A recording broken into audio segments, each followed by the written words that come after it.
Өдрийн мэнд. За өнөөдрийн хичээл. За амьдралын хэв маяг. За прокрейт ба эукрейтийн ялгаа.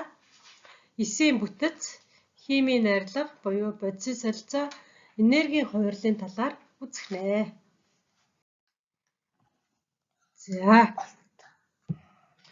За энэхүү хичээл маань бол прокрейт буюу эукрейт эсийн ялгаа, эсийн бүтэц, за ургамал амьтны эсийн бүтэцийн ялгаа, оргиноидуудын үүрэг, за тэгээд тэдгээрийн хоорондын ялгаа зэрэг агуулгаар одоо мэдээллүүдээ уншиж лекц дээр үзсэн тэмдэглэл хөтлөсөн байдлуудаа хараад зургуудыг зураад асуултанд хариулж хүснэгтийг тэмдэглэн схемийг тайлбарлах байдлаар хийнэ. За ерөнхийдөө бол семинар хичээл учраас бид одоо өөрт байгаа биологийн ном, за дээр нь одоо багшийнхаа барьдаг Гурвадмын биолог, за дээрэс нь Крибсийн биолог, Кемблийн биолог тийм ээ. За мөн одоо биологтой холбоотой Тэмүүлэнгийн биолог гэх зэрэг номнуудаа ашиглаж болно. Багшийнхаа лекц 1-р лекцийг 2-р лекцийг ашиглан энэхүү хичээлийг хийх юм аа. За ингээд гэрийн даалгаварт бол лекцэн дээр би прокрейт буюу эукрейт эсийн үндсэн ялгааг хийж ирээрэй гэсэн.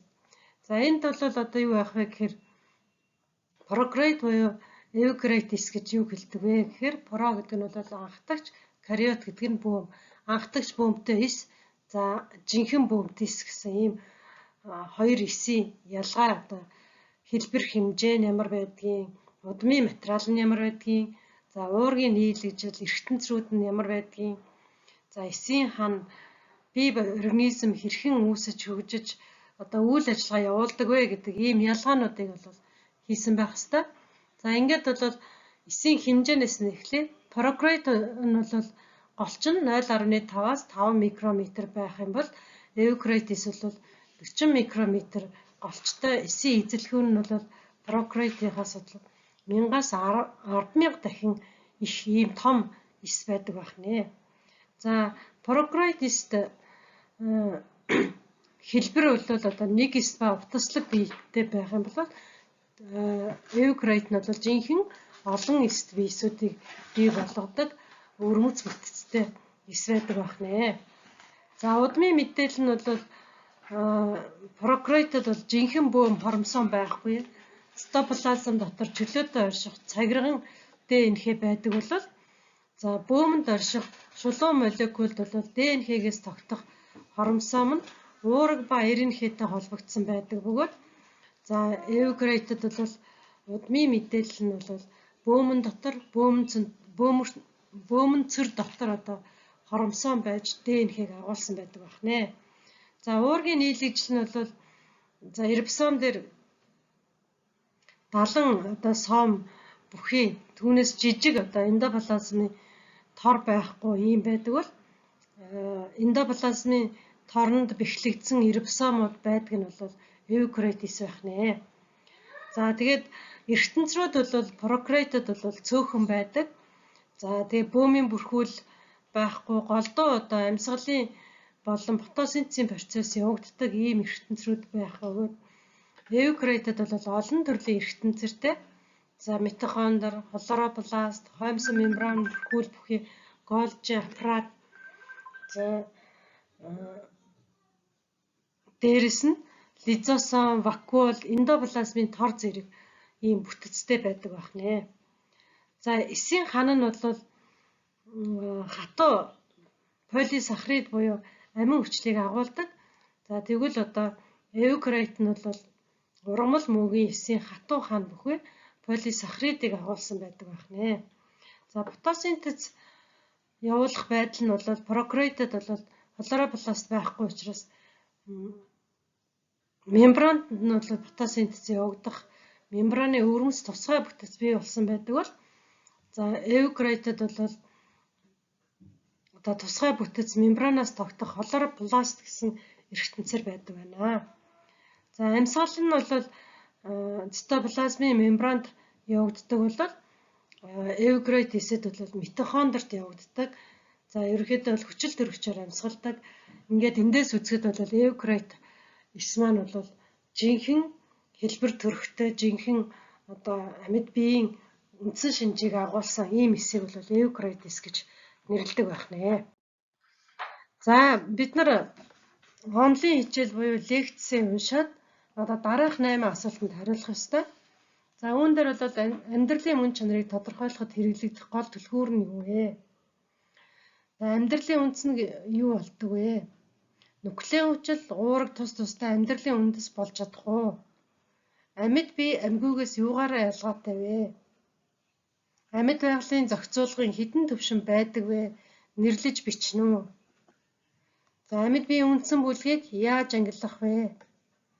За прокарит, эвкарит эсийн үндсэн ялгааг нэрлэн бичээрэй. Амьд биесийн бүтэц зохион байгуулалтын хувьд ямар төвшөнд хуваадаг вэ гэсэн ийм асуултаар одоо эхний лекц маань өндөрлж байна. За тэгэхээр эндээс бол бид нар лекцээсээ харж агаад дараах дээрх асуултуудаа бол хариулах юм аа. За эсийн бүтэц гэж байгаа.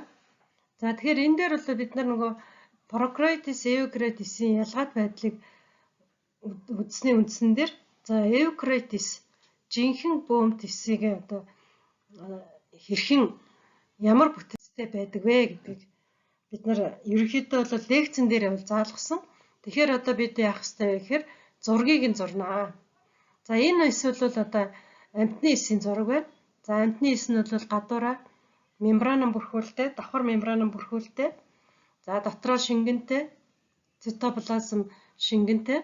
За шингэн дотор одоо эндоплазмын тор, за Голжи аппарат, бөөм, митохондри, за лизосом, рибосом, за эсийн төв гих мэтчлэн эргэтэнцрүүдтэй энэ одоо бөмбөлөг хагас дугуй хэлбэрийн бүтэцтэй эсийг бол амьтны эс гэж нэрлэдэг байна.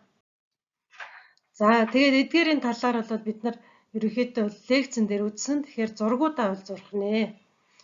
За тэгээд эвкарит эсийн бүтцийг үндсэнд нь плазма мембран, цитоплазм, эргэтэнцрүүд, оршихуун гэсэн дөрвөн хэсэгт хувадаг гэдэг үзсэн байгаа.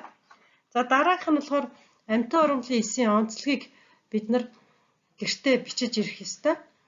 За энд бол одоо амьтан урамлын эсийн ялгааг харуулж байна. За тэгээ урамлын эс нь бол хатуу целлюлозын хантай. Тэгвэл амьтны эсийн хан гадуурх бүрхүүл нь бол целлюлозын хан байхгүй, мембранын хантай мембранын бүрхүүлтэй гэж ярьдаг.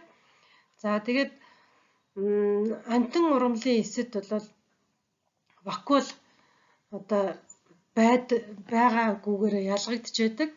За вакуул нь бол урамлын эсэд бол нэлээд тод томруу харагдах бөгөөд амьтны эсэд бол эс үүсэх үйл явцад тодорхой хугацаанд гарч ирээд алга болдог. За мөн урамлын эс дээр пластид байхад амьтны эс дээр пластид байдаггүй. За урамлын эс нь бол олон талт хэлбэр төрхийг үзүүлдэг болол амьтны эс нь бол бөөрийнхээ хэлбэртэй байдаг. За мөн эсийн даралт нь бол урамлын эс дээр их байхад амьтны эс дээр бага байдаг байна. За эсийн хэмжээ харьцангуй том бөгөөд за эсийн хэмжээгээр бол жижиг байдаг нь бол амьтны эс байдаг. За мөн одоо урамлын эс бол автотроп хооллолтой, гетертроп хооллолтой гэсэн хоёр янз байдаг. Тэгвэл амьтны эс маань бол гетертроп хооллолтой явагдж идэг байх нэ. За энэ хүснэгтэйг бас гэртээ хийж ирэх ёстой.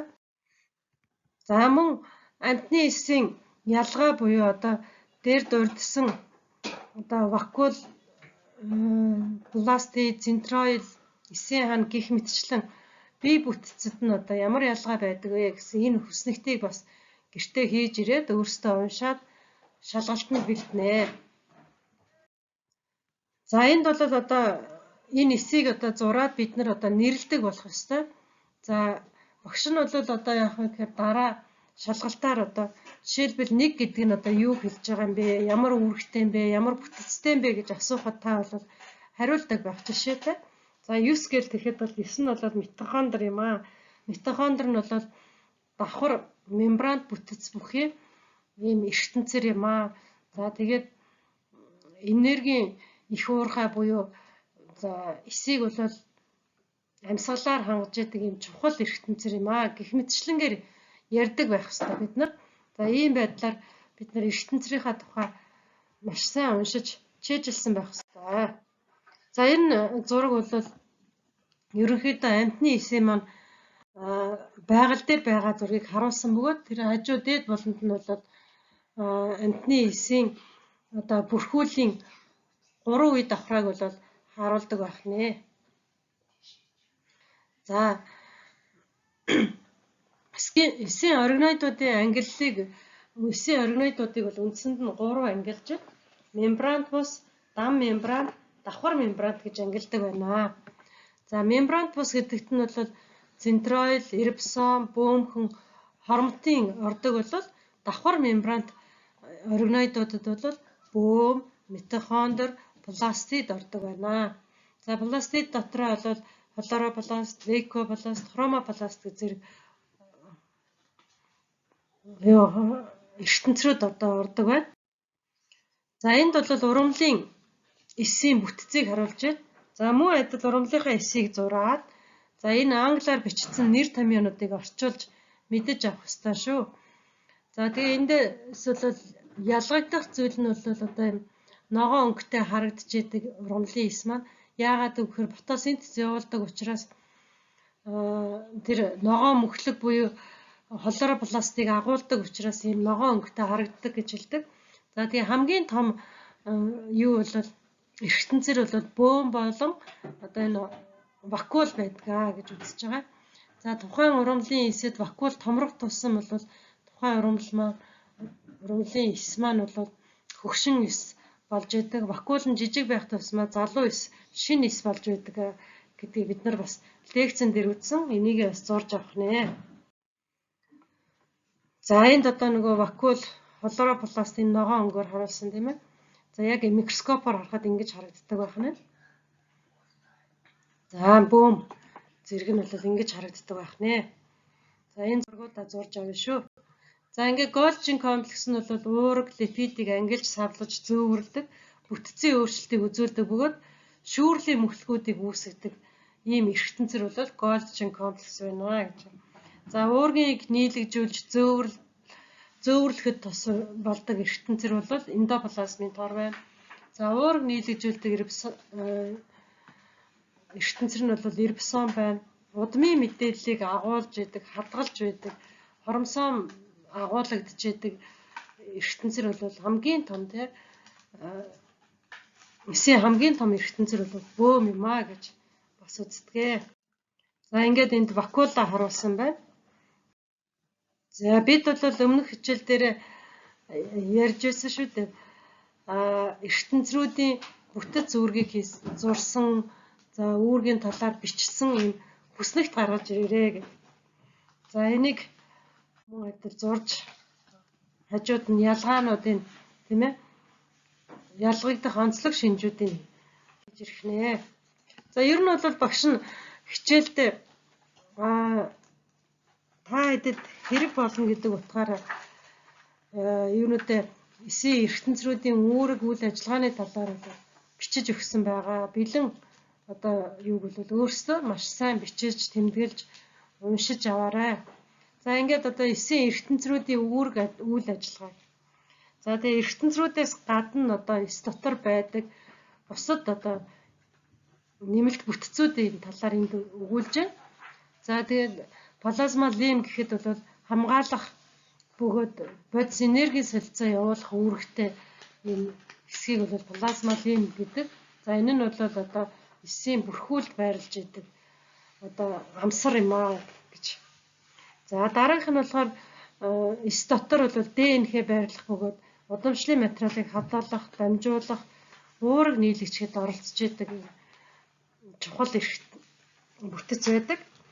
За мөн цитоплазм буюу эсийн шингэн гэж ярьдаг тийм ээ. За энэхүү шингэн маань бол одоо ертөнцрүүдийг хамгаалах, мөн ертөнцрүүдэд бодисын солилцоо явуулах, уурэг нийлэгчэд оролцож идэг ийм үүрэгтэй шингэн байна. Цитоскелетон гэдэг. За эсэд тулгуурын үүрэг гүйцэтгэдэг ийм бүтэц байна. За микротрубчик гэдэг эсэд тулгуурын болон зөөврийн үүрэг гүйцэтгэдэг бас нэг бүтэц байдаг байна. Флагелла буюу за эсийн хөдөлгөөний оргиноидыг үзүүлэх буюу энэ нь бол прокроид эсэд байдаг байна. За хамгаалах тулгуурын үүрэг гүйцэтгэх бодисын нэвтрэх үйл ажиллагаанд оролцдог зүйл бол эсийн хан байдаг гэж үзэж байна. За эсийн хоорондын сувг эс хоорондоо бол эсийн зөөврийн систем болдог ийм сувгтай бас болсон байдаг. За мөн өөх тосны нийлэгжилтэнд оролцдог сферосом гэсэн зүйл байх бөгөөд энэ нь бол ургамалд байдаг байна. За десмосом гэдэг эс хоорондын бодисын шилжилтийг хангах ийм бүтэц байдаг. За сормоос шилбүүр зэрэг эсийн хөдөлгөөний оргиноид амьтны эсдэр байж идэг ийм зүйлсүүд байдаг байна. За мөн эс хуваагдах явцад эсийн төв бий болж эсийн хуваагдлын үйл ажиллагаанд оролцдог ийм ертөнцөр байдаг байна. За эдгээрийн талаар дэлгэрэнгүй уншиж мэдэж аваарай. За мөн адил дээр дурдсан бусад ертөнцрүүдийг ямар үүрэгтэй вэ гэдгийг бичиж өгсөн байна. За дээрэс нь бол прокроид, эукроид эсүүдэд аль ертөнцрүүд нь байдаг вэ гэдэг талаас бас бичиж өгчээ. За тэгээд жишээлбэл эндоплазмын тор бол ургамал амьтанд байдаг гэж байна тийм ээ. Эрбсон бол прокроидис ургамал амьтан аль алинд нь байна. За гэтэл пластид бол зөвхөн ургамалд байдаг байна. Вакуол зөвхөн ургамалд байна. За пероксисом гэдэг бол ургамал байна. Гэх мэтчлэнгээр энэ эсийн бүрэлдэхүүнүүдийн үүргийг бас үзүүлсэн байна. За энийг бас гэртээ семинараа хийж ирэх нэ. За ингээд бидний лекцэнд тусгагдаагүй дараагийнхан сэдэв бол энэ эсдэх бодисын солилцоо буюу энергийн хувирал гэдэг сэдэв байна.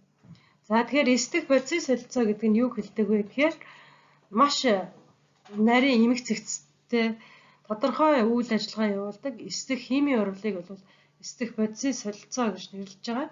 За эсдэх химийн урвалууд олон тооны фермент хурдсгуурын оролцоотой явагдах бөгөөд эсэд болж байгаа бодисын нийлэгжилтийг биологийн нийлэгжилт буюу биосинтез гэж нэрлэдэг. За биосинтезийн урвалыг нийтэд нь бол нөхөр солилцоо гэнэ. За эсийг энергиэр хангадаг урвалыг нийтээр нь энергийн солилцоо гинэ. Эс болон гадаад орчны хоорондын холбоог тогтмол явуулах нөхөр болон энергийн солилцоог бол бодис энергийн солилцоо гэж нийтэд нь нэрлэдэг байна. За бие махбодод явагдаж байгаа задарч нийлэгжих химийн урвалыг бол нийтэд нь бодисын солилцоо гэх бөгөөд энэхүү химийн урвал нь бол катаболизм буюу анаболизм гэсэн урвалуудын хооронд энергийн тэнцвэрээр тайлбарлагддаг. За катаболизм гэдэг нь бол задарлын процесс бөгөөд анаболизм нь бол нийлэгжлийн процесс юм аа. За катаболизмын урвалуудын үед энерги ялгардаг бол анаболизмын урвалын үед бол энергийг шаардаж шингээж авдаг ийм онцлогтой байх нэ. За нийлмэл органик молекулууд буюу полимеруудыг энгийн молекул мономер болгон задарч байгаа химийн нэгдлийг бол катаболизм гэнэ. За энгийн мономер молекулуудыг нэгтгэж полимер үүсгэж байгаа ийм бүтэц үйл ажиллагаанд шаардлагатай нэгдлүүдийг нийлэгжүүлэх урвалыг бүхэлд нь анаболизм гэж нэрлэдэг байх нэ. За энэ сэдвтэй холбоотойгоор бол дараах асуултанд хариулна. За мэдээж эрэг асуултанд хариулахдаа гүр адмын биолог за багшийнх нь хичээлдээ барьж байгаа гүр адмын биолог 2008 оны номноос за 38-аас 46 дугаар хуудсанд бол байгаа. Үүнийг уншиж хариулаарай. За катаболизмын явцад 3 фосфорт адаанин үүсэж хуримтлагддаг нь ямар ач холбогдолтой вэ? За хоёрт нь эд эсэд нөөцлөгддгүй хоол ижил ямар бодис байдаг вэ? Уургийн задарлын эцсийн бүтээгдэхүүн нь юу вэ? Глюкозын эсэлтэлд хэдэн үе шаттайгаар явагддаг вэ? Нүүрс ус ямар байдлаар хаана нөөцлөгддөг вэ? За 6-т нь моноглицеридүүд цаашид ямар замаар бодисын солилцоонд орох вэ гэсэн ийм 6 асуултанд хариулж ирэх нэ. За тэгэхээр багш нь бол одоо мэдээж эрэг энэ маань семинарын хичээл учраас та бүхэн минь өөрсдөө биеэ дааж хийгээд уншаад багштаа буцааж хариулах ёстой шүү. За тэгээд энерги их үсэр болол полисахаридаас одоо глюкоз болох тийм ээ өөхний хүчил глицерин болох амин хүчил болох байдлаар задрах процесс буюу одоо нийлэгжих процессын үр дүнд одоо бий болж байдаг. За тэгээ 3 фосфорт аданингаас 2 фосфорт аданингаас 3 фосфорт аданин болох энэ үйл явц маань бол хэрхэн явагддаг талаар одоо ном зохиол дээр маань бичсэн байгаа. Тэгэхээр энэхүү схемийг одоо номноосоо уншиж ойлгож авнаа. За тэгээд энэхүү схемийг одоо надад тайлбарлаж өгдөг болох юм аа. За мэдээж схемээ бол дэвтэртээ зурна шүү. За бие махбодын төвшин дэх бодисын солилцоо. За ассимиляцийн хэлбэрээр бол автотроф организм, гетертроф организм, миксотроф организм гэсэн 3 хэсэгт хуваагддаг. За автотроф организм маань бол фотосинтез явуулдаг. За мөн одоо химийн нийлэгжлийг явуулдаг ийм амьд бис байх бөгөөд энд нь бол ургамал ордог. За гетертроф организмд бол механик аргаар хоол тэжээлээ боловсруулдаг, химийн аргаар хоол тэжээлээ боловсруулдаг гэсэн бас 2 янзаар одоо хоол тэжээлээ боловсруулах бөгөөд бэлэн органик бодисоор хооллолдог организмуудыг нэг ясандаа амьтдыг одоо гетертроф организм гэж нэрлэдэг. За миксотроф гэдэг нь бол одоо автотроф болон гетертроф организмаар хоёулангаар хооллож байгаа амьд биесүүдийг хэлж байна. За ийм байдлаар хооллосны үр дүнд одоо яг бие махбодын төвшөнд бодисын солилцоо явагддаг байх нэ. За органик бус бодисоос органик бодис нийлэгжүүлэх чадвартай бие махбодыг бол автотроф гэнэ. Бэлэн органик нэгдлийг хэрэглэдэг организмыг бол гетертроф гэх бөгөөд гетертроф хооллолтой бичил биетүүдэд одоо осмосын арга зонхилдог. За өөрөөр хэлбэл уусмал байдалтай хоол тэжээлийн бодисыг биеийнхээ гадаргуугаар шингээж авах үзэгдлийг бол осмосын аргаар хооллож байна гэж үздэг. За органик бодисыг нийлэгжүүлэх чадвартай бэлнээр нь хэрэглэдэг. За бие махбодыг бол миксотроф гэж нэрлэдэг. За диссимиляцийн аргаар бол одоо нийлэгжүүлэх буюу задрах процессын үр дүнд одоо бие махбод хэрхэн одоо диссимиляцийн шинжээр илэрдэг вэ? За энэ нь бол одоо анаэроби, аэроби гэж хоёр хувадаг.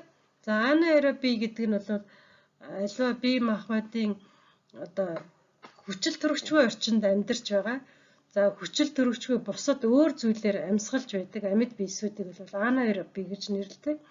За аэроби гэдэг маань бол хүчил төрөгчөөр амьсгалдаг бие махбод өгөөд чөлөөт хүчил төрөгчийг ашигладаг. За энд бол ихэнх амьтад бол ордог байх нэ. За хүчил төрөгчөөс өөр зүйлээр амьсгалдаг бие махбодод бол олон бичил биетнүүд болох.